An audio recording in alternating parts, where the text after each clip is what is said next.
صحیح بخاری میں 1010 نمبر حدیث ہے کہ سیدنا عمر رضی اللہ تعالیٰ عنہ کے زمانے میں جب قحط پڑ جاتا تو سیدنا عباس ابن عبد المطلب کو وہ لے کے آتے اور کہتے اے اللہ جب تک تیرے نبی ہم میں موجود تھے ہم ان کے ذریعے سے تیری طرف وسیلہ اور توسل اختیار کرتے تھے، اب ان کے بعد ہم ان کے چچا کو لے کے آئے، ان کی دعا کی برکت سے بارش نازل فرما، تو بارش نازل ہو جایا کرتی تھی۔ وسیلہ اور توسل یہ ہے کہ جو سامنے بندہ موجود ہے اس سے دعا کروائیں۔ آج نبی علیہ السلام دنیا میں سامنے موجود ہو، ہم آپ صلی اللہ علیہ وآلہ وسلم سے ہی دعا کروائیں گے، لیکن قبر مبارک پہ جا کے کسی صحابی نے کوئی بھی صحیح سند سے ثابت نہیں۔ ایک کمزور سی روایت المصنف ابن ابی شیبہ سے پیش کرتے ہیں، اس میں بھی آمش مدلس ہیں اور ان سے روایت کر رہے ہیں، سما کی تصریح نہیں ہے۔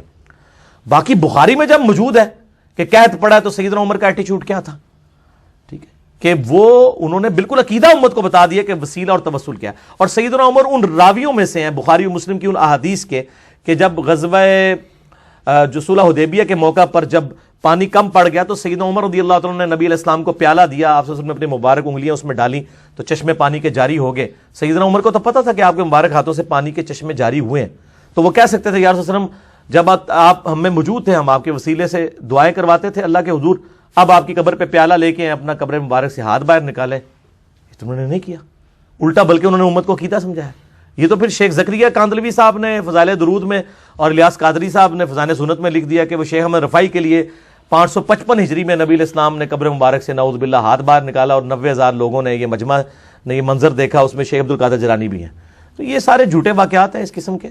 تو وہی جو حدیث ہے نا حاکم کی، اس میں موجود ہے کہ نبی علیہ السلام کے وسیلے سے آدم علیہ السلام کی توبہ قبول ہوئی، اور اس میں آگے ہے کہ پھر آدم علیہ السلام پوچھتے ہیں یا اللہ یہ محمد کون ہے، تو اللہ تعالیٰ فرماتا ہے کہ اگر میں محمد کو نہ پیدا کرتا تو کائنات کی کسی چیز کو پیدا نہ کرتا۔ یہ سارے الفاظ اسی ایک روایت کے اندر ہیں، وہ روایت اصول محدثین کے اندر ضعیف ہے، کیونکہ قصہ آدم اور ابلیس قرآن حکیم میں 7 دفعہ آیا ہے۔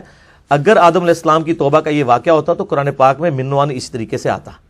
7 دفعہ اللہ تعالیٰ نعوذ باللہ بھول گیا کہ بتانا کہ یہ بیچ میں الٹا دعا بھی آئی ربنا ظلمنا انفسنا، اور پورا سورۃ الاعراف میں ڈیٹیل آئی، سورۃ البقرہ کے اندر، سورہ صاد کے اندر، سورہ بنی اسرائیل کے اندر، سورۃ الکاف کے اندر، کہیں پہ بھی یہ بات ڈسکس نہیں ہوئی ہے۔ یہ تو بڑی امپورٹنٹ بات تھی۔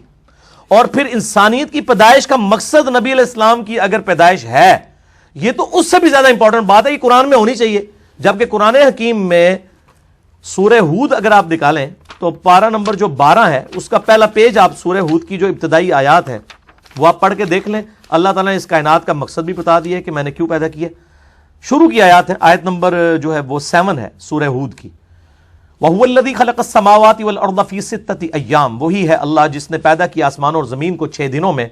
وَكَانَ عَرْشُهُ عَلَى الْمَاءِ، اس وقت اس کا عرش پانی پر تھا۔ لِيَبْلُوَكُمْ أَيُّكُمْ أَحْسَنُ عَمَلًا، اور اس نے یہ کائنات اس لیے پیدا کی تاکہ تمہیں جانچے کہ تم میں سے کون نیک اعمال کرتا ہے۔ یہ کائنات انسانوں اور جنوں کے لیے پیدا ہوئی ہے کہ اللہ ان کو جانچے، کسی ایک شخص کے لیے نہیں۔ ٹھیک ہو گیا؟ تو بالکل کلیئر ہے۔